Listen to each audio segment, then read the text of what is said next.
Because we all have different masks that we have to put on depending on the social setting that we're at. I can't get him to be my Patsy. I can't get him to do what I want him to do. Are also influenced by the rose-colored glasses that we have been told we must wear. There are 3 common misconceptions that people miss when they're setting boundaries with themselves and with other people. And because we're not aware of these, then we're in this invisible trap with those boundaries and setting them. And what ends up happening is we start to lose trust in ourselves and feel like failures because we're not living up to these boundary lines that we set for ourselves and for other people. My name is Johnathon Kiebler, and I've been on this journey to reshape my identity and my relationship with the world and myself for 11 years. So you're going to want to watch this if you're trying to experience life in a new way and rebuild your relationship with yourself.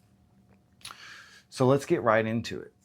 There are 3 common misconceptions that we face around setting boundaries. And the first misconception is this, that other people's expectations or other people's moral and philosophical code is the same as ours. But this is a fallacy, because although there are social norms and there are certain things that we as individuals believe we need to show up, like we need to be honest, authentic, genuine. We need to live up to the expectations to not hurt other people's feelings. All of these different rules of engagement that we have to abide by aren't necessarily the same rules of engagement as other people. Let me put an example to you. Let's say that the idea of success for other people may be different from mine. So one thing that comes to mind, especially with this idea of success, is money.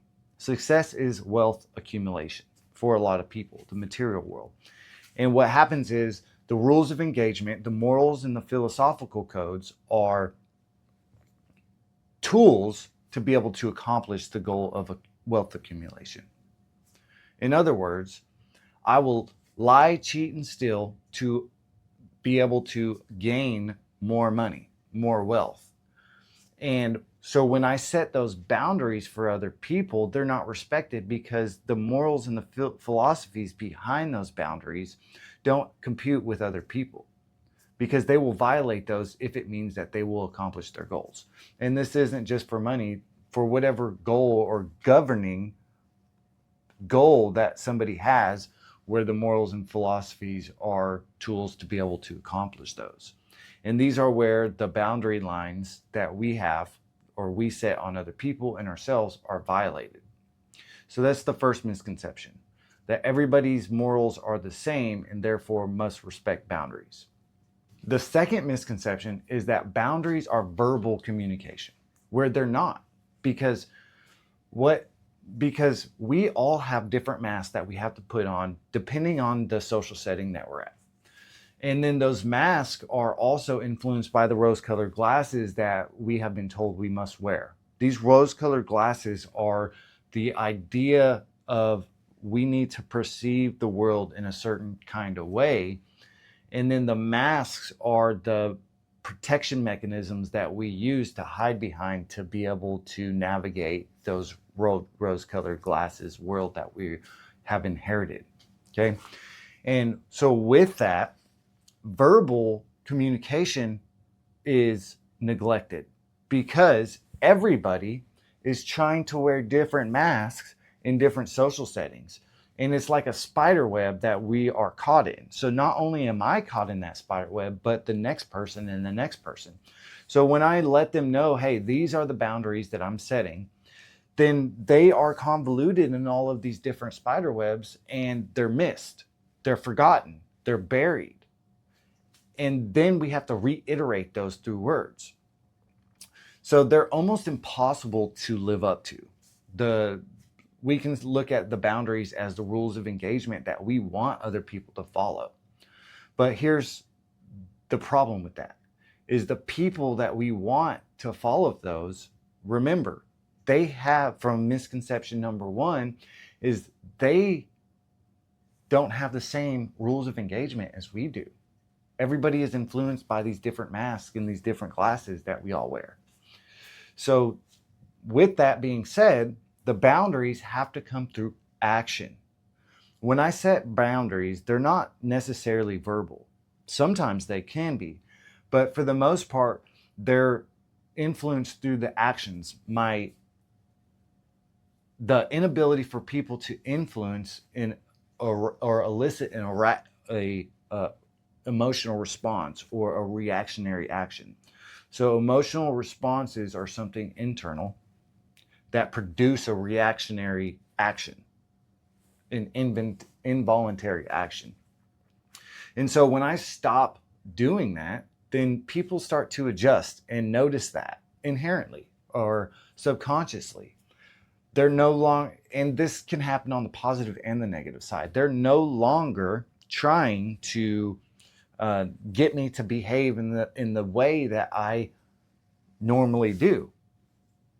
The past patterns before I started to change and reshape my relationship with the world, and by proxy, my relationship with them. They no longer see me in that way, but there is a gap that exists from how I used to be and how I am now. There's a video in the card for you to watch that if you want to, about that gap in the relationship with other people.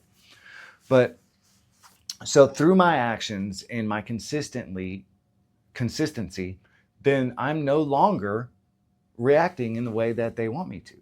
And so the boundaries that I'm setting are not through my words, they're through my consistent action. And then people inherently start to respect those boundaries.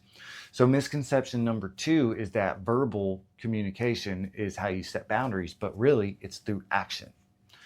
And the only way that I can continue to stay in that consistency is to continuously break the autopilot, bring the mind back into the body. So I'm one unified individual. And there's a link in the description that is the free protocol in order to bring the mind into the body in real time. It's a 90-second protocol, and I highly recommend that you get that. It's free. You can download it. It's a PDF, 3-page PDF. There's 8 steps to it. So please download that so you can start training on how to be aware and conscious in the moment with the mind and the body linked together. Now, misconception number 3 is that when we do set boundaries through our actions, that we as individuals who are setting the boundaries will live up to those.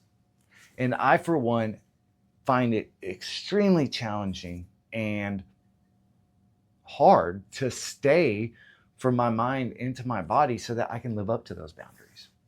I will use a simple example. Like this isn't, maybe it is a challenge for you, but for the most part, a lot of people have this. Working out or exercising. Like I set a boundary, and this is a boundary, a rule of engagement that I need to show up in reality with. I set a goal to go to the gym 5 days a week or exercise 5 days a week in whatever capacity. It doesn't even have to be the gym. But I miss one of those days. And so I lose a little bit of trust in that boundary, in myself. And then I miss another day, maybe out of those 5. So I miss 2 out of those 5 days. And then I start losing self-confidence. And then the following week, maybe I miss another day and I start feeling like a failure. And so I lose trust in my ability to set these boundaries. And by doing that and losing trust to set boundaries and follow through with those, is I'm also teaching other people that they can violate my boundaries that I set with them because I'm unstable and I'm going back and forth, which is completely normal. I cannot consistently stay the same or grow on a upward trajectory all the time. It's more like a roller coaster. I have dips and then I have highs, valleys, and mountains. And so the boundaries that I set for myself, I have to understand that, yes, I will fall short from those boundaries. And other people will also fall short.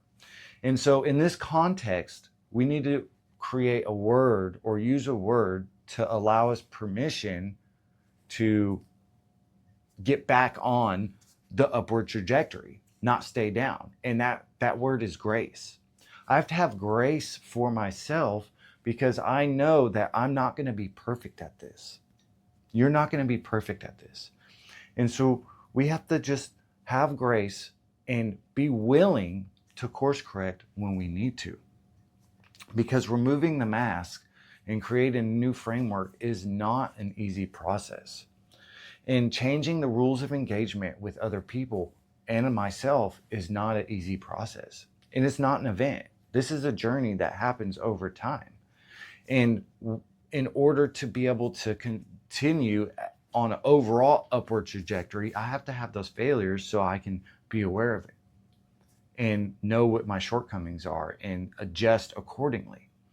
But remember, I can't do that unless my mind is in my body and I have situational awareness and I have awareness around myself. So I have to make sure that I am here, now, in the present moment. And the cool thing about it is that my body is always in the present moment. It's always here. My mind is what runs off. And so I have to grab that mind and bring it back into my body. And that's what the protocol is for. Remember, link in the description.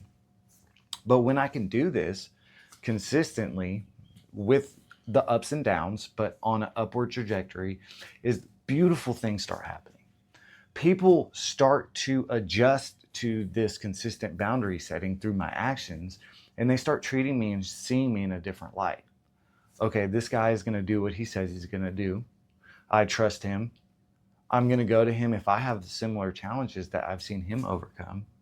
But also I know that I can't walk all over him. I can't get him to be my Patsy. I can't get him to do what I want him to do. And this is a paramount understanding, is that I am only responsible for myself, not the other person, and vice versa. Others are not responsible for me. They're only responsible for themselves, unless you're a caretaker of some sort.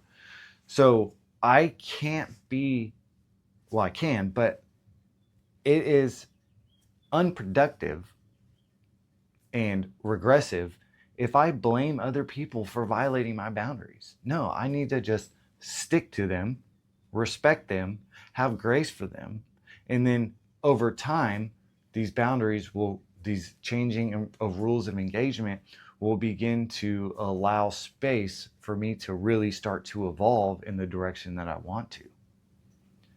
And it's awesome. So to put all of this into a nutshell, so to speak, is that everybody has a different set of rules of engagement. So they're not going to respect the boundaries because their goals are different and they use those rules of engagements to achieve their goals. And my boundaries are set through my actions, not my words. And then also I have to have grace with myself to be able to continue to go in the direction that I want to. And when I can understand these three misconceptions and reframe them to the ways that we have in this video, then I will find out, and you will find out, that you actually have the ability to continue down a certain path and experience life in a new way and experience a relationship with yourself. You start to rebuild confidence, self-trust. You start to be willing to help people more because the way that they show up isn't going to throw you off balance.